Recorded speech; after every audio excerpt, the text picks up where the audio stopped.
Hello friends, good morning. मी Netra and welcome back to DNA daily family blogs. चला तर मग आजच्या स्पेशल ब्लॉगला सुरुवात करूया. स्पेशल का तर आजच्या व्हिडिओमध्ये तुम्हाला दुर्वाचं बोरनान आणि माझं हळदी कुंकवाचा कार्यक्रम बघायला भेटणार आहे. नव्या वर्षातला पहिला सण म्हणजे मकर संक्रांत. महिलांसाठी हा सण महत्त्वाचा असतो. वेगवेगळ्या पद्धतीने हा सण महिला साजरा करतात. हळदी कुंकवाचा कार्यक्रमाचे आयोजन करून वाण देण्याची ही पद्धत असते. याशिवाय आणखी एक परंपराही असते, ती म्हणजे लहान मुलांसाठी संक्रांतीच्या दिवशी लहान मुलांचे बोरनान घातले जाते. तर हे बोरनान म्हणजे काय आणि कशासाठी केले जाते याची माहिती मी तुम्हाला पुढील व्हिडिओमध्ये देणार आहे.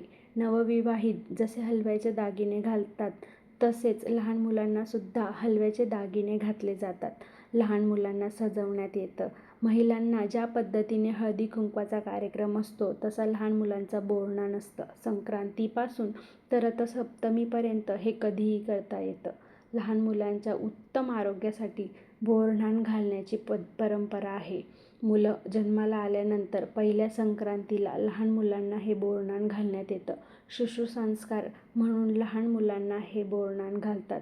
बदलत्या ऋतूचा परिणाम लहान मुलांवर होऊ नये यासाठी या कालावधीत मिळणारे फळं, बोरं, उसाचे तुकडे, भुईमुगाच्या शेंगा मुलाच्या डोक्यावरून टाकल्या जातात. मुलांना काळ्या रंगाचे कपडे घालून हलव्याचे दागिने घातले जातात. तसंच या कार्यक्रमासाठी लहान मुलांच्या आणि जवळच्या नातेवाईकांना बोलवले जाते. जमिनीवर स्वच्छ कपडा अंथरला जातो. त्यावर पाट ठेवून मुलाला बसवण्यात येतं. त्यावर बोरं, उसाचे तुकडे, भुईमुगाच्या शेंगा, कुरमुरे इत्यादी ओतले जातं. त्यानंतर फळे, उसाचे तुकडे, शेंगा, कुरमुरे लहान मुलांना दिले जातात. प्रत्येक पिढीनुसार या बोरनानाचा कार्यक्रम त्यांना हवा तसा बदल होताना दिसतो. आता त्याचाही इव्हेंट्स केला जातो. यासाठी फळांऐवजी चॉकलेट्स टाकली जातात. विविध प्रकारचे बिस्किट टाकले जातात. मकर संक्रांत आली की लहान मुलांना बोरनान घातले जातात. मकर संक्रांतीच्या दिन हे उत्तम बोरनानासाठी योग्य आहे, पण काही जण रथसप्तमीपर्यंत करतात. वयोगटात 1 वर्षाच्या मुलांपासून तर 5 वर्षाच्या मुलांपर्यंत बोरनान घातले जाते. हा लहान मुलांचा कौतुक सोहळा असतो. संस्कार म्हणून लहान मुलांना बोरनान घातले जाते. बोरनान करताना लहान मुलांना हलव्याचे दागिने घालून नटवतात. पाटावर बसून त्यांचे औक्षण करतात व बोर, ऊस, हरभरे, कुरमुरे, बतासे, हलवे, तिळाचे, रेवड्या, बिस्किटे, गोळ्या असे सर्व प्रकारचे जिन्नस एकत्र करून बाळाच्या डोक्यावरून ते टाकले जाते. त्यांनी बाळास अंघोळ घातली जाते. घरातील व जवळपास लहान मुलं यावेळी उपस्थित असतात व खाऊ गोळा करून खातात. हलव्याचे बोरनान असे म्हणतात. यामागे असे शास्त्र समजले जाते की या कालावधीत वातावरणात अनेक बदल होत असतात. लहान मुलांना या बदलत्या ऋतूची बाधा होऊ नये हे लक्षात घेत या काळात मिळणारी फळे जसे बोरं, उसाचे तुकडे, भुईमुगाच्या शेंगा त्यांना खायला मिळाव्यात म्हणून मजा करत हे लहान मुलांच्या डोक्यावरून टाकले जाते, जेणेकरून खेळाच्या माध्यमातून मुलं ती वेचून खातात.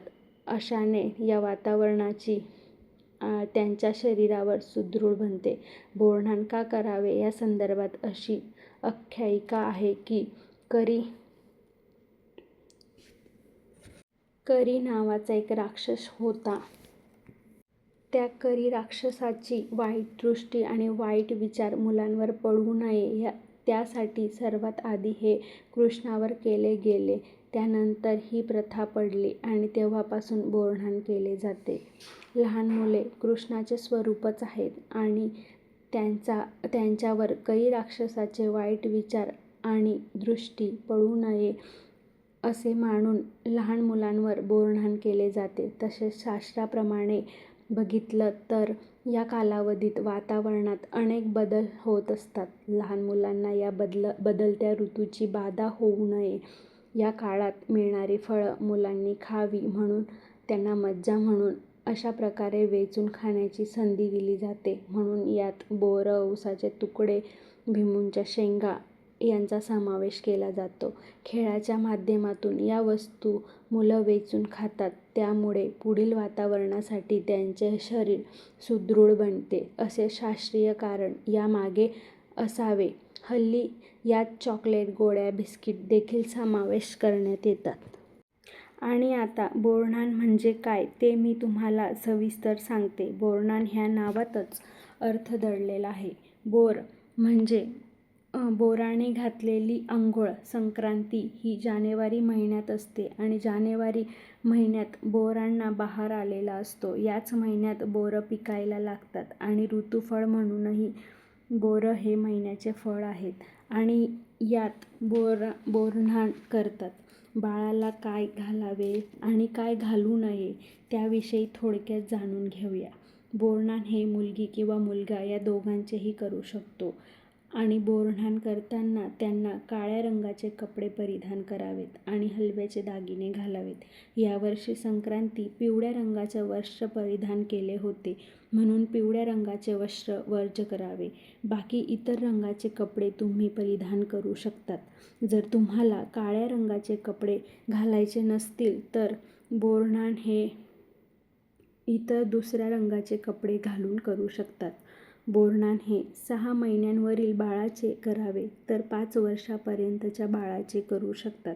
बोरन्हाण करताना बाळाला चटई टाकून त्यावर पाठ ठेवून त्यावर बसवायला सांगावे आणि 5, 7 किंवा 9 या संख्येने सुवासिनी स्त्रियांना त्या बाळाला औक्षण करून त्याच्या डोक्यावरून कुरमुरे, साखरफुटाणे, बोरं, बिस्किट, चॉकलेट, हरभरे, ऊसाचे तुकडे, भुईमुगाच्या शेंगा हे सगळे मिक्स करून वाटी किंवा ग्लास कुठल्याही मापाने बाळाच्या डोक्यावरून हे सगळ्यांची अंघोळ घालावी. बोरन्हाण हे बाळाच्या दीर्घ आयुष्यासाठी त्याचप्रमाणे निरोगी व सुदृढ आयुष्यासाठी केले जाते.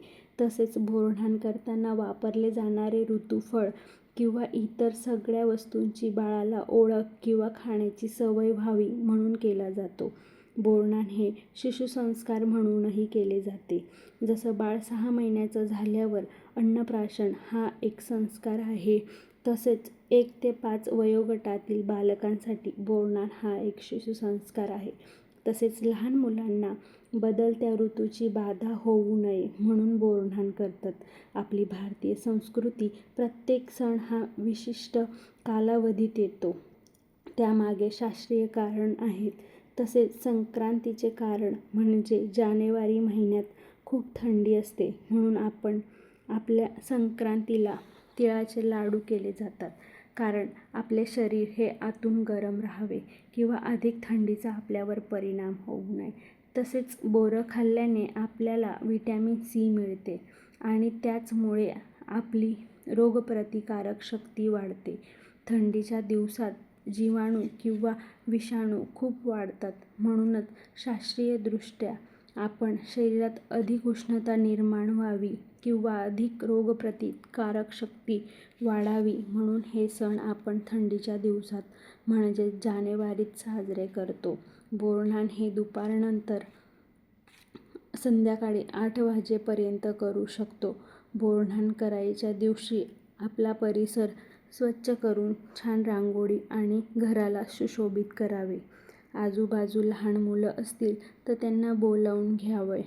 तसेच आजूबाजू असणाऱ्या आपल्या ओळखीतल्या सुवासिनी स्त्रियांना 5, 7 ते 8 प्रमाणात जेवढ्या आपल्या यथाशक्तीप्रमाणे सुवासिनी स्त्रियांना बोलवून घ्यावे आणि त्यांचा यथोचित मान सन्मान करावा.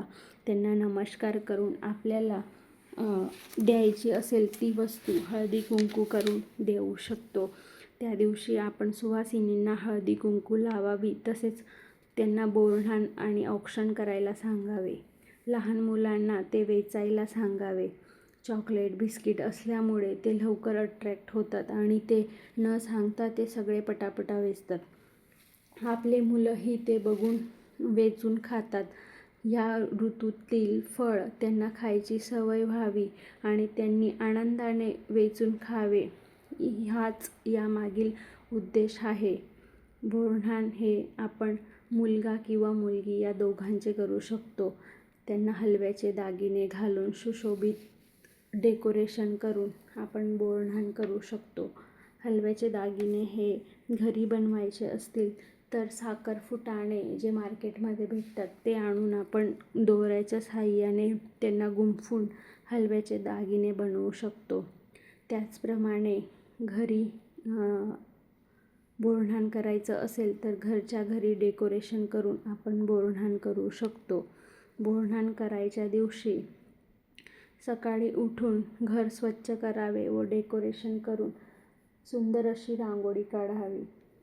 त्याचप्रमाणे चटई टाकून त्यावर पाट ठेवावा. सगळ्या सुवासिनी स्त्रियांना चटईवर बसून त्यांना हळदी कुंकू लावून त्यांचा मान सन्मान करावा. यावर्षी 14 जानेवारी 2026 वार बुधवार रोजी मकर संक्रांत होती आणि 15 जानेवारी वार गुरुवार रोजी किंक्रांत होती. किंक्रांतपासून तर रथसप्तमीपर्यंत आपण बोरन्हाण करू शकतो. ह्या कालावधीत तुम्हाला जमेल त्या दिवशी तुम्ही आपल्या बाळाचं बोरन्हाण करू शकतात. बोरन्हाण करायच्या दिवशी काय वर्ज्य करावे ते लक्षात ठेवावे. मकर संक्रांती ही पिवळ्या रंगाचे वस्त्र परिधान केलेली होती. म्हणून पिवळ्या रंगाचे वस्त्र किंवा पिवळ्या रंगाच्या काही वस्तू घालायला टाळावं, कारण ह्या वर्षी संक्रांतीने पिवळ्या रंगाचं वस्त्र परिधान केलेले होते. आपण आपल्या बाळाला औक्षण करावे. माता पिताने मिळून औक्षण करून बाळाला दीर्घायुष्याची प्रार्थना करावी. त्याला 5 वेळा मिक्स केलेले सगळे कुरमुरे चॉकलेट बिस्किट त्याच्या अंगावरून अंघोळीप्रमाणे टाकावेत आणि लहान मुलांना ते वेचायला सांगावेत. अशा प्रकारे बोरन्हाण तुम्ही तुमच्या बाळाचं करू शकतात. आता मकर संक्रांतीविषयी महत्त्व जाणून घेऊया. सूर्य आणि उत्तरायण या दिवशी सूर्य मकर राशीत प्रवेश करतो. त्यामुळे दिवस मोठा आणि रात्र लहान होऊ लागते. याला उत्तरायण म्हणतात, जे देवतांचे दिवस मानले जातात. पौराणिक कथेच्या नुसार संक्रांतीच्या दिवशी संक्रांती देवीने सक्रासूर राक्षसाचा वध केला अशी एक कथा आहे. तसेच तीळ आणि गूळ यांचा वापर केला जातो. तिळगुळ घ्या, गोड गोड बोला असे म्हणून जुन्या गोष्टी विसरून नवीन नाती जोडली जातात. तीळ उष्ण असल्याने थंडीपासून संरक्षण मिळते. या दिवशी तीळ, गूळ, धान्य यांचे दान करणे तसेच स्नान करणे महत्त्वाचे मानले जाते. अंघोळीच्या पाण्यात तीळ टाकून स्नान करणे शुभ मानले जाते. नवीन धान्याची भरलेली मातीची घडे देवाला अर्पण करून वर्षभर घरात अन्नधान्याची कमतरता भासू नये म्हणून प्रार्थना केली जाते. थंडीच्या काळात उष्णता टिकवण्यासाठी काळ्या रंगाचे कपडे परिधान करण्याची प्रथा आहे. संक्रांतीच्या आदल्या दिवशी भोगीचा सण साजरा करण्यात येतो. त्यात विविध भाज्यांची भाजी आणि तीळ लावलेली भाकरी खाल्ली जाते. चला तर मग नवीन वर्ष तुम्हा सगळ्यांना सुखासमाधानीचे, भरभराटीचे आणि आरोग्यमय जावो ही प्रभूचरणी आणि माता संक्रांतीचरणी प्रार्थना करते. संक्रांतीचा हा सण तीळ-गूळ घेऊन येतो आणि सगळ्यांना राग रुसवे विसरून नवीन नाती जोडून ते टिकवायला आणि निभवायला शिकवते. संक्रांती हा सण खूप उत्साहाने आणि गोळाधोळाने साजरा केला जातो. संक्रांतीच्या अशा खूप खूप शुभेच्छा, गोड गोड शुभेच्छा. तिळगुळ घ्या आणि गोड गोड बोला असं बोलून मी तुम्हाला शुभेच्छा देऊ इच्छिते. हळदी कुंकू करून सगळ्या सुहासिनींचा मानसन्मान केलेला आहे आणि त्यांचा नमस्कार करून त्यांच्याकडून खूप खूप आशीर्वाद घेतलेले आहेत आणि दुर्वाचे अशा प्रकारे बोरन्हाण करून माझा हळदी कुंकवाचा कार्यक्रम मी संपन्न केलेला आहे. व्हिडिओ तुम्हाला कसा वाटला ते कमेंट करून तुम्ही मला नक्की कळवा. व्हिडिओ आवडला असेल तर व्हिडिओला लाईक करा, शेअर करा आणि सबस्क्राईब करायला विसरू नका. Thank you for watching. अशाच नवनवीन व्हिडिओ बघण्यासाठी DNR डेली फॅमिली ब्लॉग्सला सबस्क्राईब करा. तुम्हाला रोजची डेली लाईफ मी दाखवण्याचा प्रयत्न करते. तुमची आमची सगळ्यांची सेमच असते.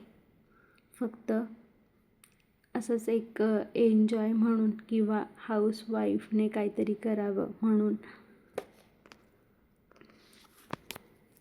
मी हे करण्याचा प्रयत्न करत आहे.